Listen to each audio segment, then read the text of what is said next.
Good evening, ladies and Hello. gentlemen. Welcome into another night of Dave's Oasis Vacation, Yes. where you never know what vacation we're going to take.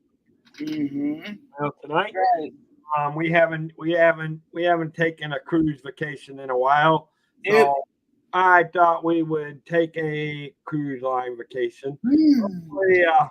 I know, and of course, welcome in my co-host Mike Hi, and guys. and executive producer Mm-hmm.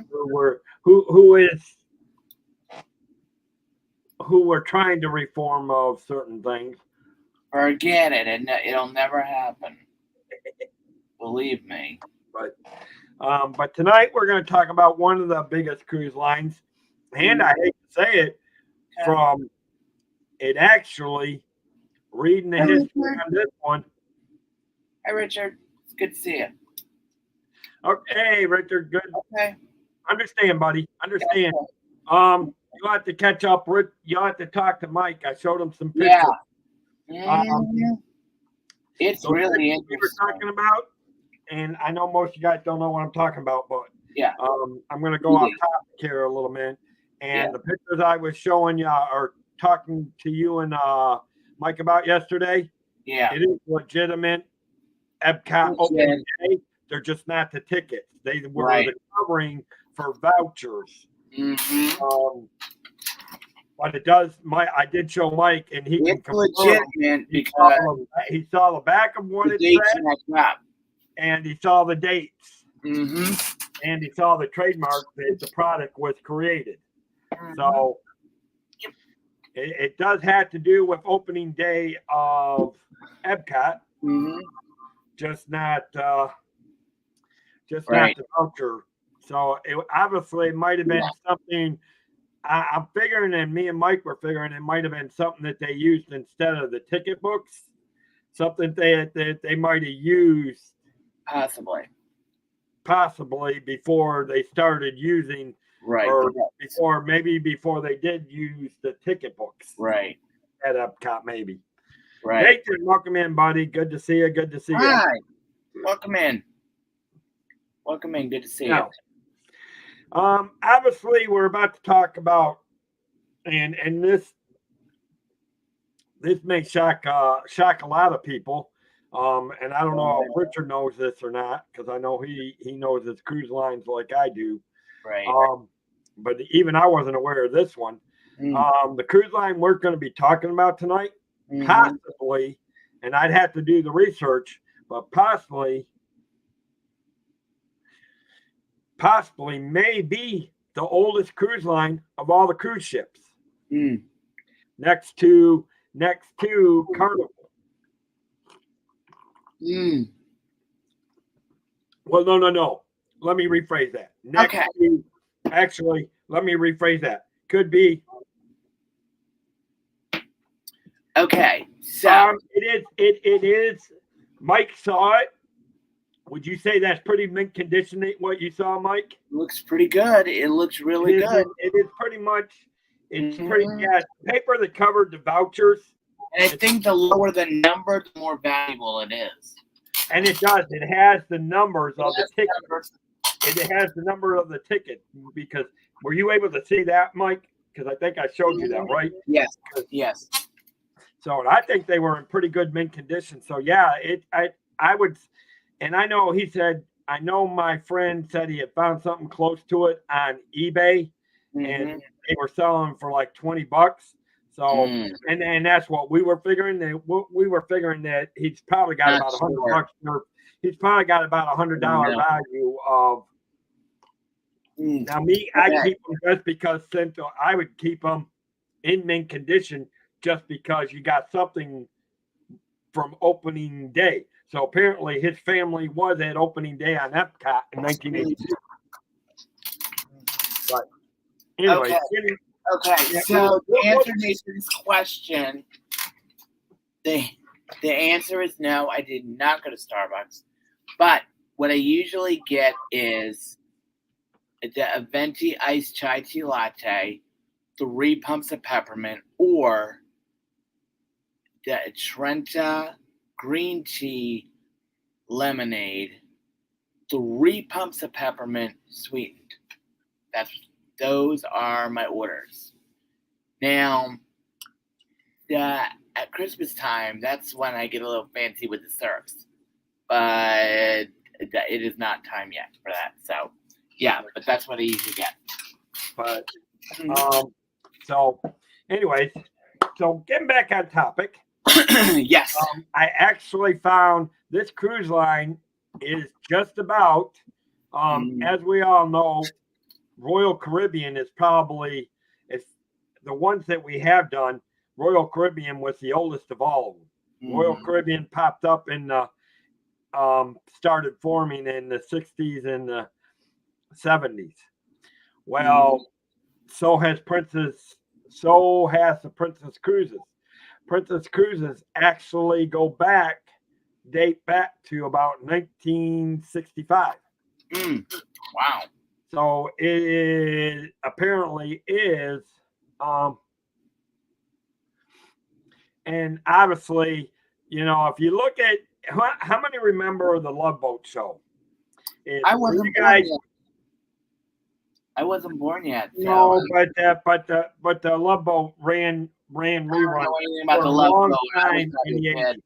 They did reruns a long time in the 80s too. Right. So it's just not. I think the Love Boat ended in. I think it started early 70s, ended in late 70s, maybe early 80s. It didn't have a long run, but I wasn't watching it then anyway. But they did have running. They did have the reruns were going quite a bit on that show throughout the 80s, 90s, and you can still find them on MeTV. Gotcha. On Sundays afternoons. Gotcha. But it actually has a 21. It is the second largest cruise line by net revenue. It was previously subsidiary of P&Q Princess Cruise Lines. Now it is. Now here's the crazy thing: it is now it is an American cruise line now owned by the Carnival Corporation. So yes, it is now part of the Carnival. So it actually has fallen into conjunction with the Carnival Cruise Line. To be the honest truth, it is incorporated in Bermuda. Its headquarters is in Santa Clarita, California.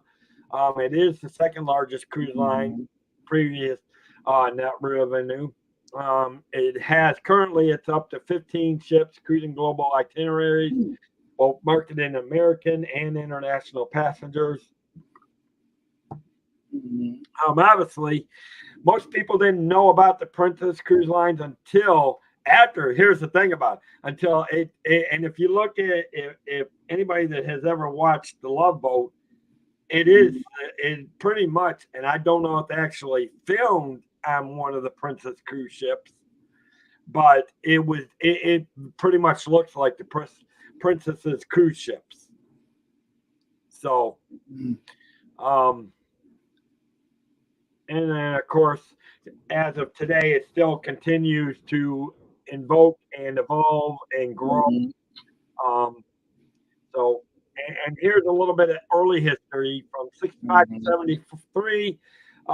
It actually began in 1965 with the founder of Stanley McDonald chartered the Canadian Pacific Limited Alaska cruise ship Princess Patricia. They wanted to start it out as a Mexican Riviera cruises. Oh wow! In Los Angeles during a time when, normally she would have been laid up. It was a ship that was made for cruising during the winter months, or actually it was made for cruising during the summer months. But so she would have been put up during the winter months. But however, the Princess Pat was fondly called as, so obviously it wasn't designed for tropical cruising when they did this. So it actually lacked air conditioning, and it pretty much ended her charter in favor of more.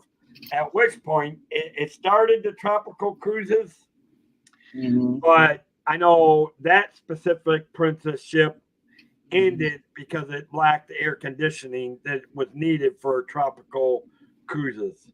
Right. And they actually, and the next ship that came behind that was the Italia. And it was marketed as the Princess Italia, but never officially renamed. Used the ship to inaugurate their Mexican Riviera cruises out of Los Angeles. Did not receive, but it never received the Princess logo that you would see. You know, the women with the long flying hair. Yes. It never got that logo put on. Oh wow. And until it didn't get put on her funnel until 1967. So in '69, the Princess Italia was used on Alaska. It actually, then the Italia was used for Alaskan cruises from San Francisco. But 1973, the charter was canceled, and the Italia returned to Europe on charter to Costa Cruise Line. So Princess' third charter ship was then under the Costa's Carrea Sea, originally the Campania Generale. I don't know, somewhere near. It was a ship purchased by the Costa in the late '60s, given a rebuilding almost immediately. The ship was completed, and chartered two princesses, the Princess, and on board the ship, which was marketed as, but not officially renamed, the Princess Carrea, that Tara Dean Saunders wrote the first chapters of her nonfiction book, The Love Boats. Right. So there you go. That's and interesting. Anybody that knows the program, The Love Boat, is based on those books. You know, it's interesting because at that time, people did not go on the cruise ships really.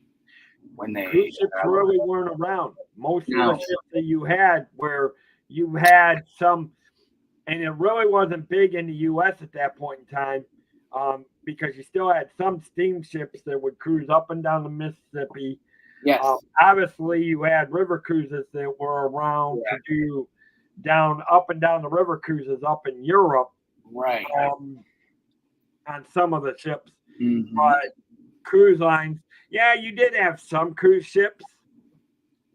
There was cruising around, but it really didn't take off until, I would say now. Yeah. I know, Nathan. That's why I'm not going too long tonight. Yeah. I may make this a 2-part. Yeah. We may do this in 2 parts. That's fine. We'll continue this on. We may continue the Princess thing next week as well. Yeah. For one, I'm facing a major headache as well. I'm not feeling the best tonight. To be the honest truth. So I know Pete's getting ready for an interview. Yes. So we're only going to go about 45 minutes. So honestly, what is your opinion of the first part of the history of the Princess Cruise? Personally, I think it's kind of neat because you never know how how a place it gets their start. They really don't.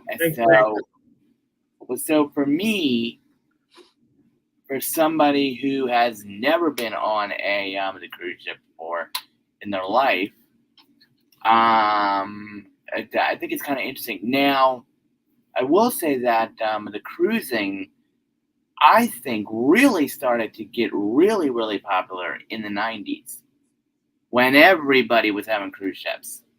Well, and you got to figure, at that point in time, the biggest ones that were around was Carnival, yes, Princess, yes, and the Royal Caribbean, as well as DCL. Disney. No, DCL did not exist, so you can't go there. Well, not then, but going into the 90s. Even then, but that's DCL was a baby.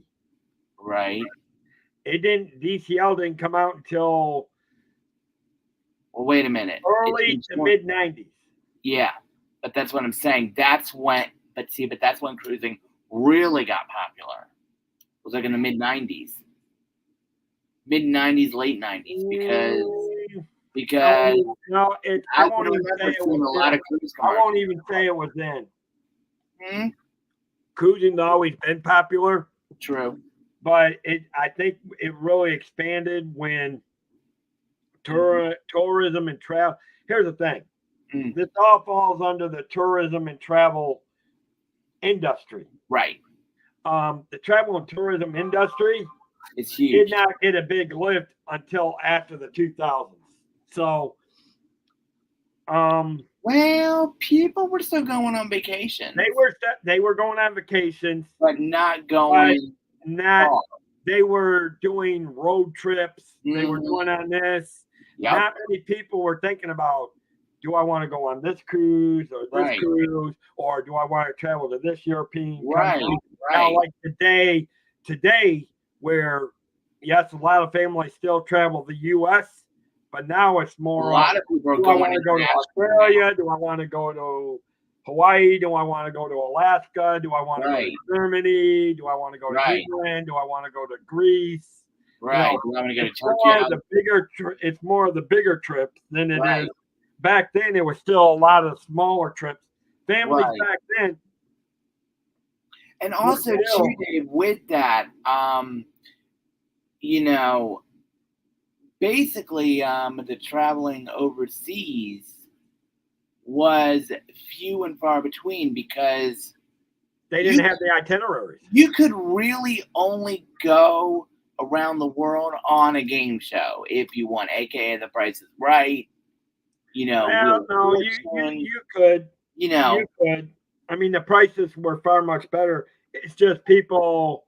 right. People didn't have the desire to travel outside the countries until, And I think I know why. And here's the thing. There's a lot of reasons why. And there's a reason why. It's Gen X. You know why traveling is so popular? It's because it's the baby boomers and Generation X. I hate to say it, which leave you guys out.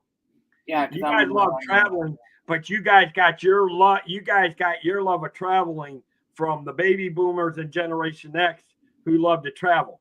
I mean, let's face it. My generation is now the one that is getting into their mid 50s, early 60s. Of course. And we're getting that time of we just retire, travel, relax. Yeah. And before that, it was the baby boomers, and they started wanting, they actually started the fab of traveling. Think about it. Traveling, even road traveling, didn't get in the hit until the 1950s. True. And the 60s. 50s and 60s is when a lot of families started, and I'm talking traveling in the U.S. Oh, yeah. Road. I mean, you know, like we talked about, like all of us talked about, Route 66. That was a big thing back in the 50s and the 60s. Or actually, I could go back even the late 40s. I mean, okay, Dave, now, when you were growing up in Michigan, I bet you everybody wanted to go on Route 66. No. Really? They didn't want to go on 66? That's interesting. It wasn't even about traveling about Route 66. It was just traveling and see the country. But that's what I'm saying, Dave. Here's interesting. Let me give you a little bit of background and why you guys you'll understand why I love to travel. Yeah, I know. My grandfather worked for the Detroit School Board during the school year. Yeah.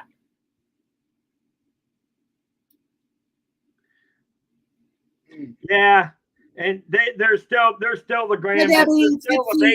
They're still a baby compared to most of the major cruise lines, considering that most of the cruise lines formed in the late 60s, early 70s, even though some of them were under different names at that point. Hey, Debbie. Hey, Debbie. See you. Anyways, my grandfather, but here's the character reason, and this is why I follow suit in my mom about loving their traveling. Sure. During the summer, they would come down to Florida. They actually had a house. They would actually run a hotel. Wonderful. Over in near what they call St. Port Lucie. You mean They also St. for a Lucie? while they also had a summer house over in what is called Lakeland. Yeah. Not Lakeland. Oh, hold on, back up. Not Lakeland. Where Clearwater. the hell is that one that's right by there by just south south of Ocala?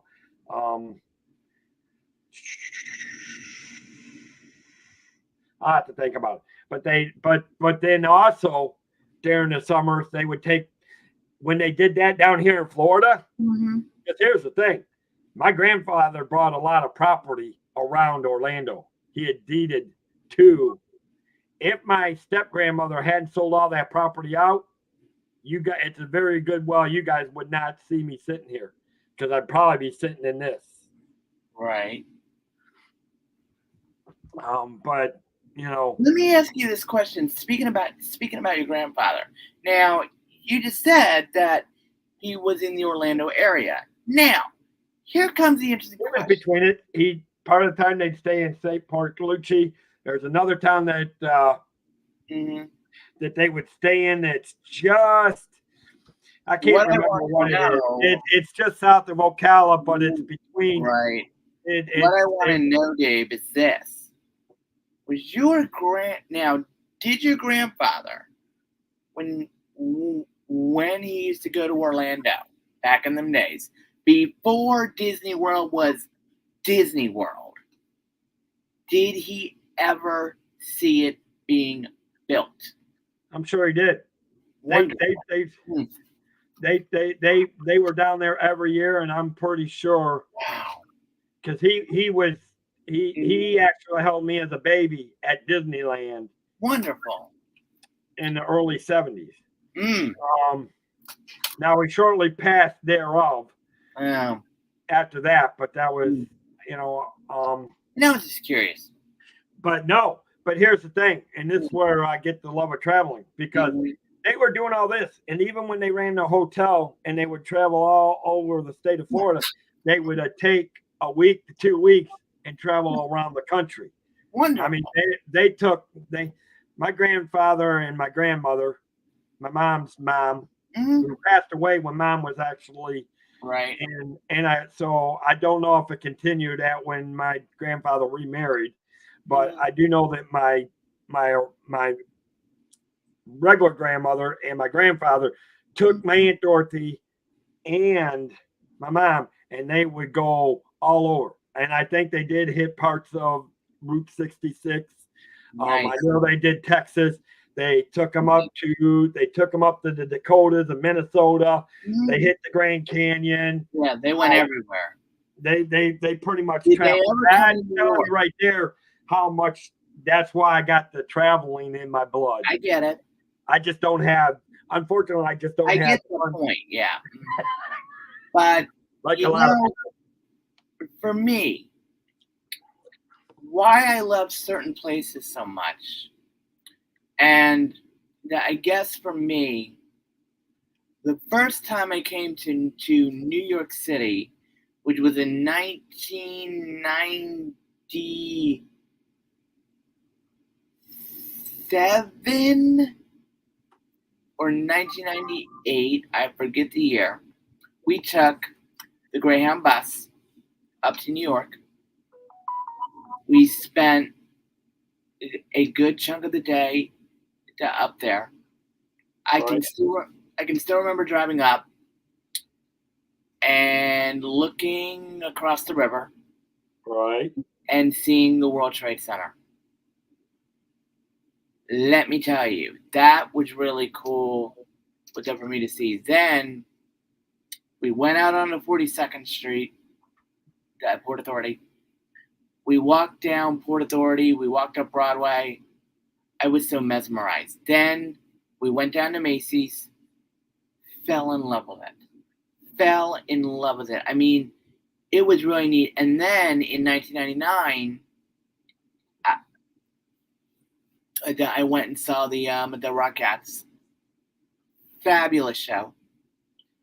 I got to see the Times Square before the ball dropped for the year 2000, which was really cool. I have to say that New York City is one of my favorite places because there's always something to do. And then 9/11 happened, and I'm like, oh, wow. I was like, I mean, even now, it's still weird to look at the skyline. It really is. But now it's hard to look at it knowing what happened. Oh, it is. And one. I will say this, every time that I'm in that area, I have to get out of it. I don't know what it is, but every single time I'm there, because I'm near there anyway, and it's like, I know, and for me, I know that I have to get, with the uptown, but the fact that New York is still going is the most amazing thing. I mean, I can vividly. I remember that day like nothing. But then, when I used to go into the city for the day, with everything happened, I have to say that it was really, really interesting.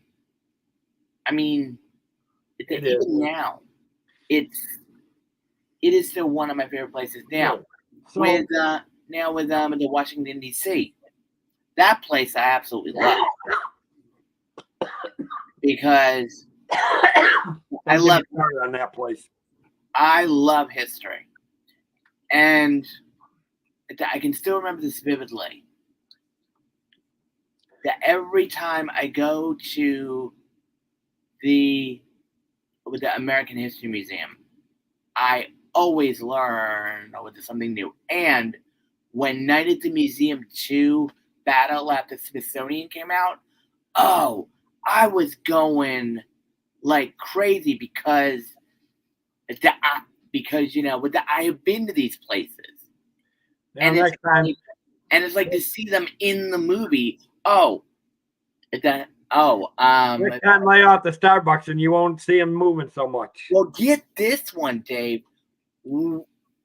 Anyways, when the first Night at the Museum happened, I actually went to the History Museum in New York. Oh my gosh, that was so much fun. Anyways, but it's that kind of stuff that I love. Okay, go for it. Okay.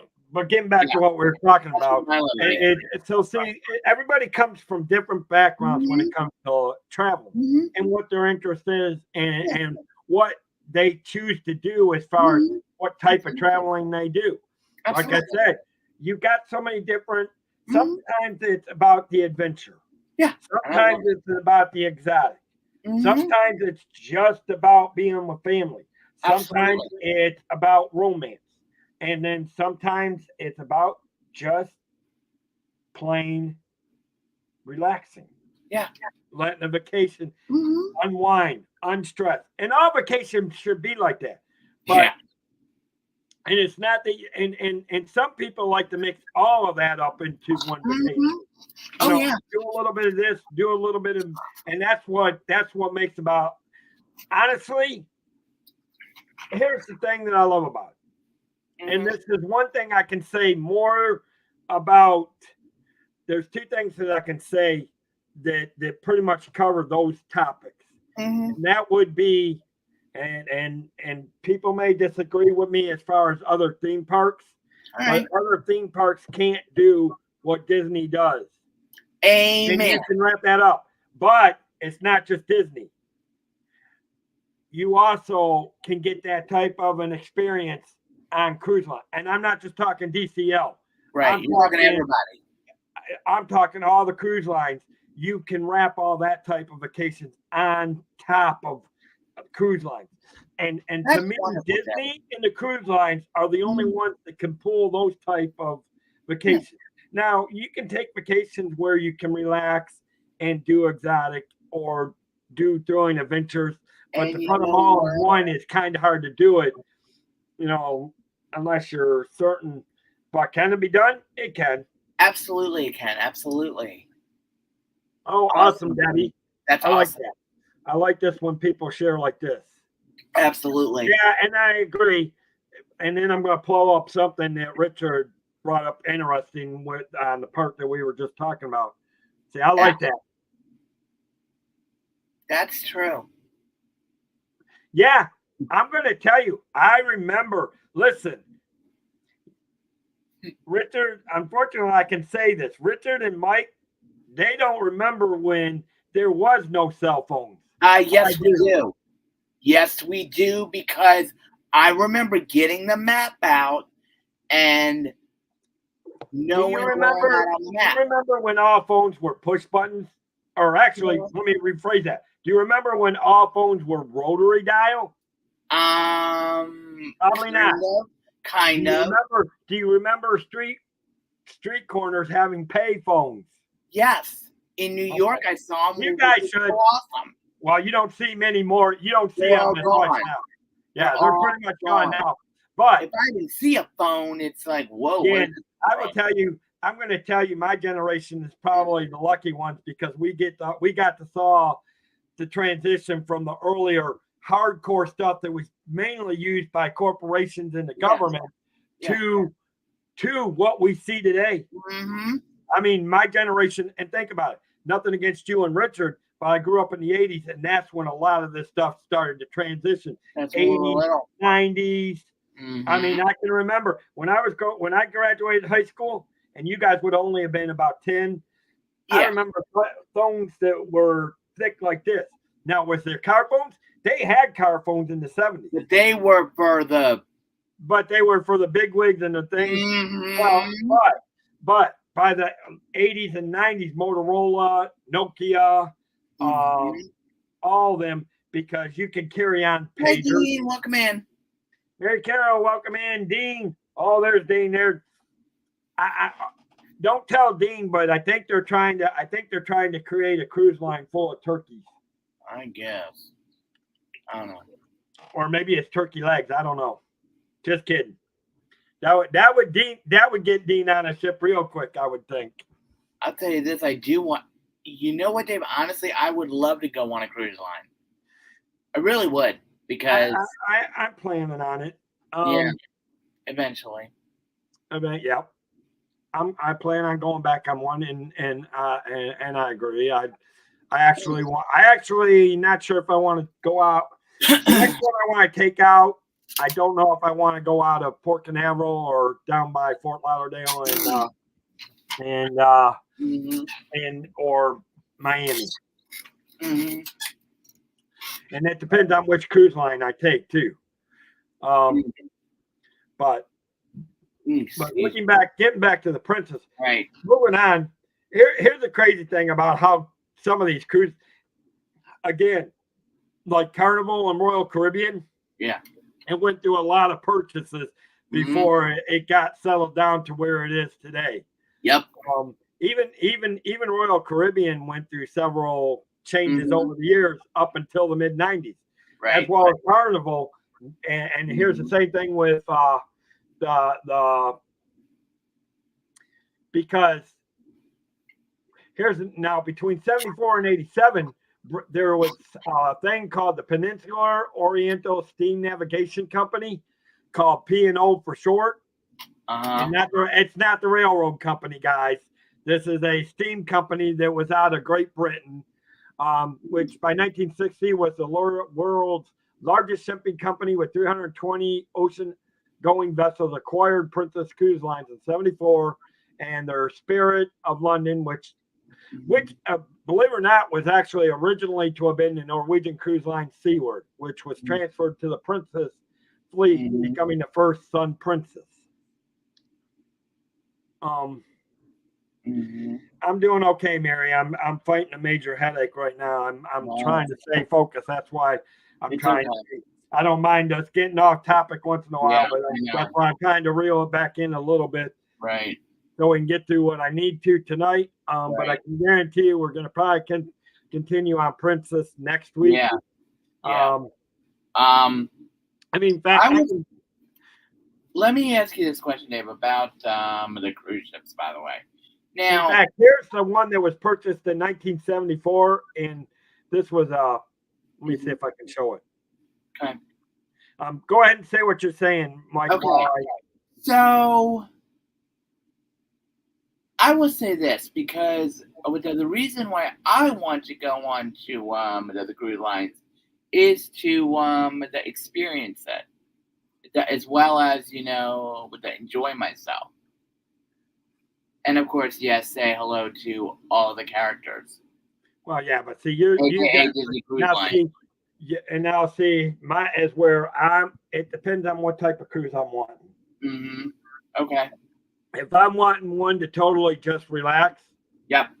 and relax as an adult, Mm-hmm. I'm going to look more towards Carnival. I see. If I'm looking to go and have fun and nightlife clubbing, then I'm going to look more like Caribbean. Or I'm going to look more for the Royal Caribbean. Now, if I'm looking for like total family, off the wall, classic Disney, then I'm going DCL. Meaning, and that's including meeting the characters. But see, here's the Sun Princess. What I'm about to show you guys is this is the Sun Princess that was purchased in '74. Wow. And this was one of the first. That's pretty. And it's just and if you look at it, it ain't even a fraction the size of what the cruise ships are built today. Not even close. Not even close. I mean, back then that was primo. You know what I mean? And then again, here, and then I'm going to show it again. This is the Royal Princess, built in 1980. It was built in '84. Wow. This was the 1987 picture. You can see at this point, this is now what you're getting here is basically what the cruise ships look like even till today. Right. So you can see that you can see that the cruise ships were getting to be built just towards like that now, the way they are today. Now, except now that they're trying to build these big bohemians and try to outdo each other in ways. And unfortunately, right now, Royal Caribbean is on top because of the icon. And then they got the Utopia behind it. Interesting. Which comes out later this summer. But getting back to what we were talking about. So, and then, so obviously, this was the last one was the Royal Princess. It was actually christened by Princess Diana in '84. It was the largest new British ship passenger in a decade. If not the first ships to completely dispense with interior cabins. Oh, wow. Which means it's one of the first cruise lines that actually put interior cabins into it. The ship served with the P&O Cruises fleet as Artemis until 2011, and then Artemis got retired at that point. Right. The Royal for that. In '86, P&O Cruise Lines acquired Tour Alaska, which operated Alaska Railroad based in Anchorage. So now operates 10 luxury rail cars. So see, even then, the P&O Princess Cruises operate some railroad systems. So if you're looking to do Princess Cruise Lines, I can guarantee you they probably still operate some of those railroad things today. Right. And all this information, guys, is on Wikipedia. So, I mean, if you really want to follow me and all that, you can actually pull up Wikipedia and be able to just type in type in history of Princess Cruises and scroll down until you see Wikipedia and it'll come up with it. But this is an interesting fact that it runs rail cars with full scenic tours of Denali, and Denali is the largest park in Alaska. Formerly Mount McKinley, and accommodate over 700 passengers per day. This year, Princess unveiled Princess Bay, located at the Caribbean island of Nauru. So see, almost every one of them has some sort. See that a private princess, the Princess Cruise Line. So obviously, Princess Cruise Lines was one of the first ones to actually set in motion of all these cruise lines buying their own islands or bays for their cruise ships to stop in so that the passengers could just have a nice, quiet, relaxing day around the beaches and things like that. Which is actually, and that was actually the second private island resort. Replacing Palm Island and was marked as every castaway's first choice. Primary featured on cruise lines, Caribbean itineraries from San Juan, Puerto Rico, but is now no longer a Princess private resort. Okay, so there you go. So apparently it does not. I'm not sure if it still has the one bay, but it did get rid of one private island.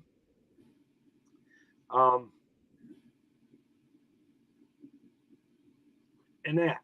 So, and that's very interesting because you know, and I think a lot of these cruise lines get involved with some of these other things because they watch some of these other cruise lines what they do. I mean, think about it. Princess is telling you now, which obviously I'm betting they probably still run the railroad line up there in Anchorage, Alaska, and all that. Yes. I don't know. Alaska tours. So if you think about it, and now with DCL, they came up with Disney's Adventures by Disney. Right. They book different things, which could be railroad tours, mountain hikes, things like that. So you can see where some of these cruise lines went to extend beyond the cruising. They went into adventures beyond the ship. Whether it's going to visit some castle in France or England, to river cruises down in Germany, or river cruise down the Mississippi, or going to the Galapagos Islands, or going down there to Antarctica or Alaska, or going to see, or going to watch Mike ride in kangaroo in the front pocket, or box. In this case, Mike boxing a kangaroo because Mike said he'll box a kangaroo if we can get one on camera. Did you just hear what I even said, Mike? Yeah, I heard you. What did I just say? I don't know. Jay, thank you. That's okay. I just volunteered you to fight a kangaroo if we can get one on camera. No, thank you. I'll pass on that. Although I do like kangaroos, sometimes it's better off to pay attention to what I say. Yeah, well, because I just throw jokes in there from time to time. I know, it's all right. I mean, what's your opinion on that area? I mean, to me, there you go. Very interesting. So again, that goes to show you why Princess, and it's still growing today. I think it's great. Now, I mean, obviously, revenue-wise, it's the second largest as of today. Royal Caribbean, net-wise, it actually is behind. Right. Well,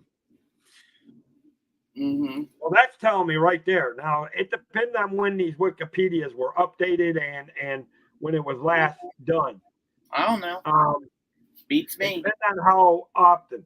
Now, because at this point, I would say revenue-wise, DCL has it revenue-wise. Absolutely. Passenger-wise, we've already talked about this. Passenger-wise, it goes to Royal Caribbean because of the size of the ships. True. Because they can carry more passengers and things like that. But revenue-wise, it does go to Disney. True. And Royal Caribbean comes in second. And Royal Caribbean may even be third. Princess revenue-wise may be second. Right. But as far as passenger-wise, Royal Caribbean and DCL have the numbers on that. Yeah. But I mean, again, so see that going to tell you what we're talking about, these companies growing. Again, here we're looking at, you're watching these earlier companies starting to grow, but the big major did not happen until the mid-90s, early 2000s, Yeah. when cruises and tourism really took a jump forward. Absolutely. And people started traveling when people really wanted to. And again, you're thinking about, if you look at it, early 90s and the 2000s, that would have been the baby boomer generation getting ready to start retiring. Yep. And you got to remember, baby boomer generation lasted for so many years. Because I can tell you, Generation X was from 67 to 76. Mm-hmm. It may even be 65 or 66. It was 10, 11 years. That's why you guys fall into the next generation. We're in the millennial category. You're Gen Y, I think. No, we are millennials. I have looked it up. Before. I am a millennial. I have looked it up many times. Mm-hmm. That's what it says.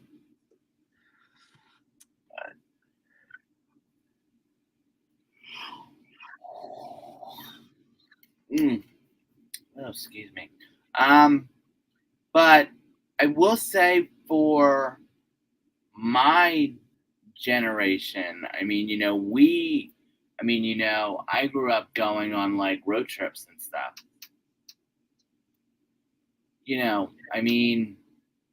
For me, it would be like going to Philadelphia and stuff. Oh yeah. Oh, I love day trips. They are fun. Mm-hmm. Yep. It's all good. Okay. Aha. So see, here you go. Well, and I was right too. It wasn't Generation Z, but you guys are known by two names like we are. You guys are either known by millennials or Generation Y. Yep. Generation X is known either by 13ers or Generation X. Yep. Mm-hmm. Because you guys, between 1980 to 2000, is you guys 65 to 79, which covers my generation. Yep. Is just curiosity. I had to look at that. It's okay. It's fine. I didn't know. See, I really didn't know. I didn't know what. I just knew.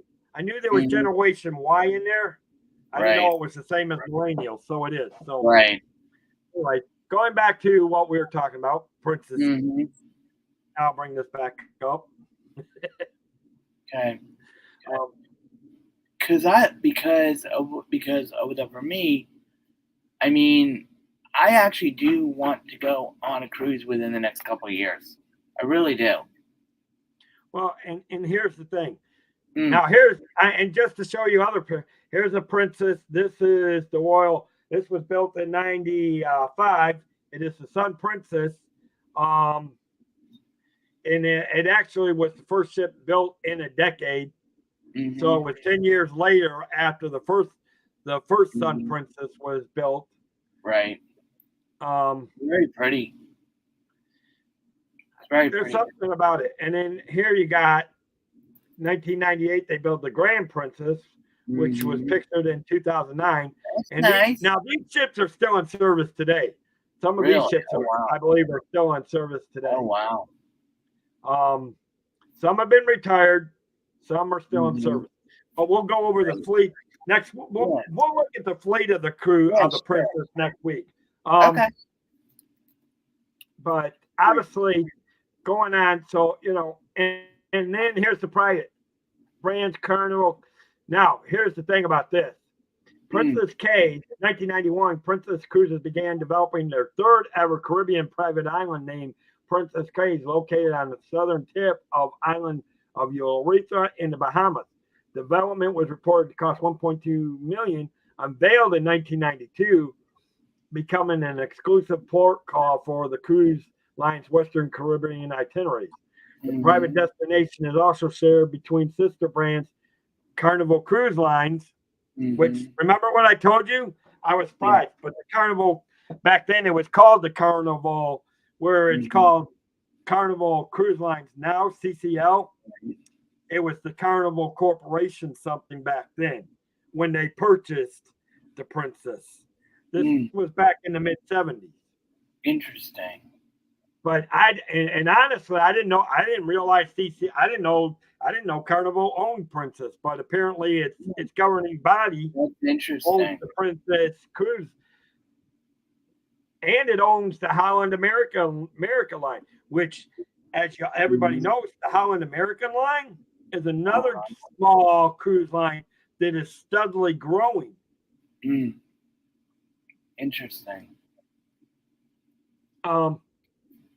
But the resort suffered a fire in 2019. Oh, and I do remember hearing about this. The resort suffered a fire in 2019 that damaged several buildings along the south side of Florida, of the island, which I believe Princess Cays is you can still visit that island, but I don't think it no longer has a port call there anymore. Right. Because of that fire. Wow. And here's the thing, and this is what, and I can tell you now, between 1995 and 1999, this is when a lot of the earlier cruise lines started building their fleet up. I mean, obviously, the Princess was opening a fleet of mostly secondhand ships, with the majority being inherited from Sitmar Cruises acquisition. The last purpose-built Princess new built was the Royal Princess in '84, and the three inherited new builds had all been designed for Sitmar Cruises. A new building project was commenced with the first building in '95 with the Sun Princess, the lead vessel for the Sun class. This was the first of 4 ships in the class, followed by the Dawn Princess, the Sea Princess, and the Ocean Princess. Same time, the Princess began transferring some of the older ships to the parent company P&O Cruises and their subsidiaries. P&O Australia, the Dawn Princess left the fleet in '93.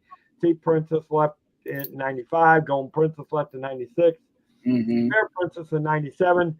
Island Princess in 1999. In order to build these bigger grand classes, which now you got the grand class ships, which are still in use today, which is first, in '98, the first one was the Grand Princess, debuted on May 26th. And Olivia de Havilland actually christened that one at that time. That's actually, and you think about her age at that point in time, Olivia de Havilland was a young actress in the 40s and 50s. Yes, I know who Olivia de Havilland is. No, I'm not. I didn't say you didn't, Mike.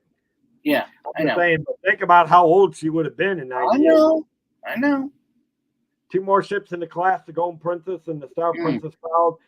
And see, this is what we were now talking.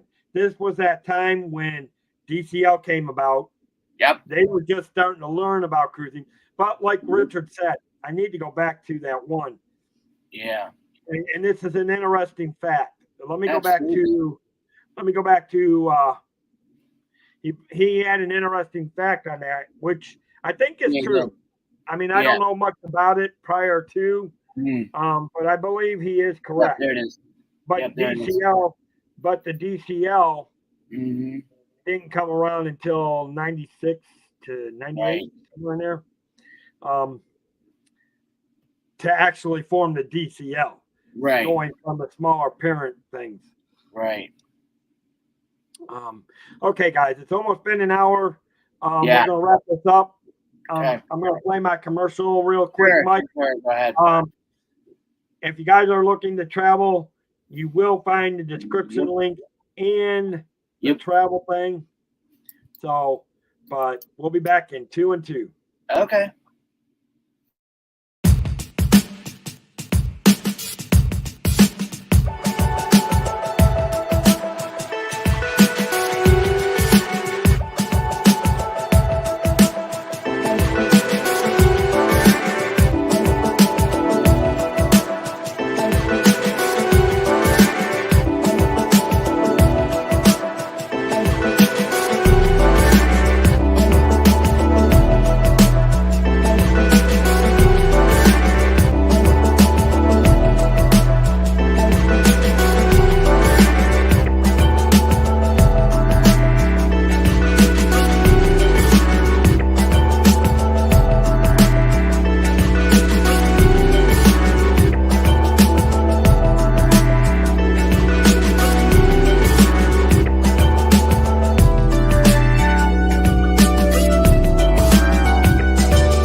This is the Cantrell Country Travelway. I'm the agent and owner, David Cantrell. If you're looking to travel through the U.S. national parks or maybe to the waterways from beaches to ocean cruises, let the Cantrell Country Travelway help you find your magical vacation. All right, welcome back, guys. If you are looking to travel, or if you're ninja watching, thank you. Welcome to the channel. Hopefully you're enjoying this. This is what we do on different shows. On this show, we talk about different types of vacationing and places to vacation, as well as cruise vacations. Mondays we talk about national parks. Thursdays I do a show called the Travel Adventures,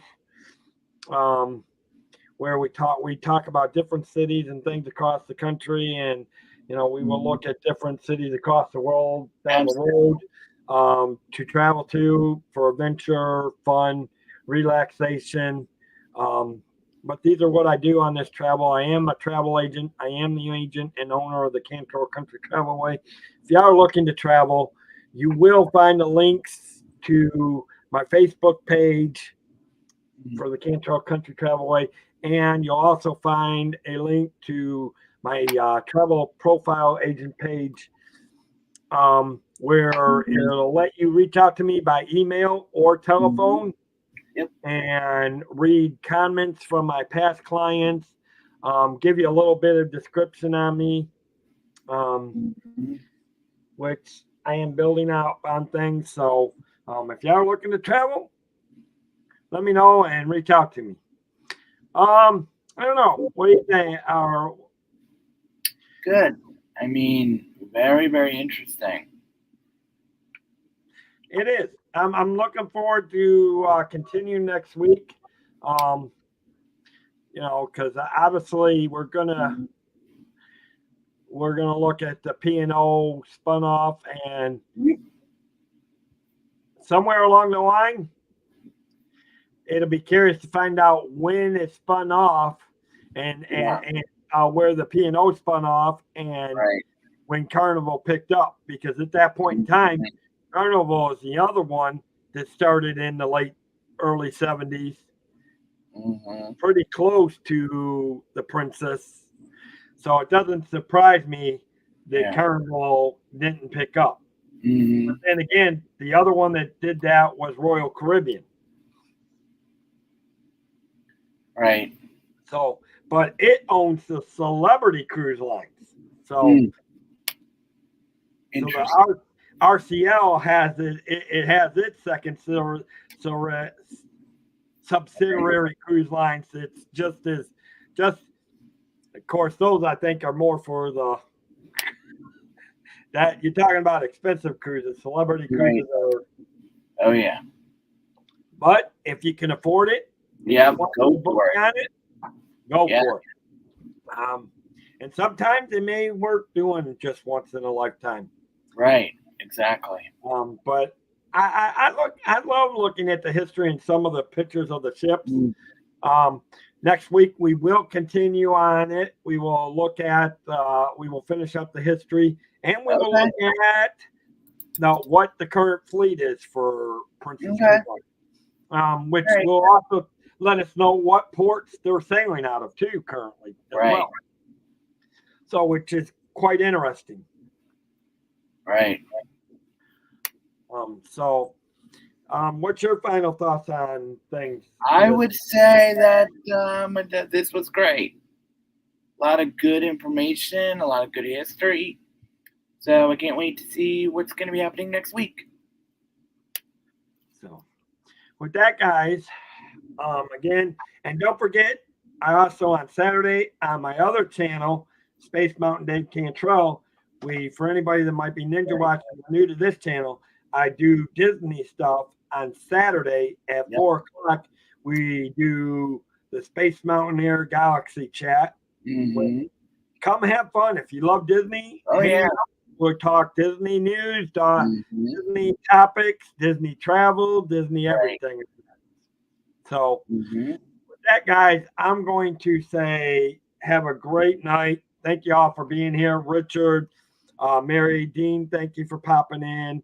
I know there's a lot of others going on right now, and I know that Pete's going on.